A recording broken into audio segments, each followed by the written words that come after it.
I had pain in my shins for a few months in 2018. Got to a point where it was too painful for me to ignore anymore. And so we went and got the x-rays, and obviously it showed what it showed. And I think it was about a week later they decided to put plates in my legs. And that was told was the best surgery for me at that time to come back quick, and everything seemed to go very, very well. I was running on a treadmill. About 3.5 weeks later, I was feeling really good, and then I started to see some redness and puffiness in my right shin, and that's kind of when it all started. After that was kind of when it all became a lot more serious. The next few months, it was just a cycle of pain, learning how to, walking again, to then another surgery, to then an infection, to another surgery. So physically, it was. I wouldn't wish it upon anyone. I was in physical therapy for a year, trying to come back to play. Put myself through so many surgeries to get back on the field, because I, obviously wanted to come back, and I love what I did. I got to a point where I was just having so much shin pain that I just wasn't the same player, and I was never going to be the same player. I have tried getting back out and training, and I'll just say it didn't go as planned.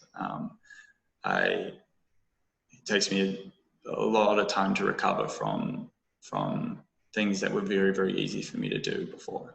I haven't not been in pain since almost 2 years now. I try and push through it as best as I can, but trying to run is not something I can really do for a very extended period of time at all. Trying to jump or move or do the things physically that came very easy to me before, not really what I can do now. I don't exactly know how long these things will last for, but I know right now and that it's very restricting and painful every day. The emotional side was absolutely devastating to the point of crippling. Battles with pretty severe depression, anxiety, panic attacks. You spend your entire life working so hard, and just to have someone take that away from you is something that I haven't really been able to understand and deal with very well, because he took my dream away from me, essentially.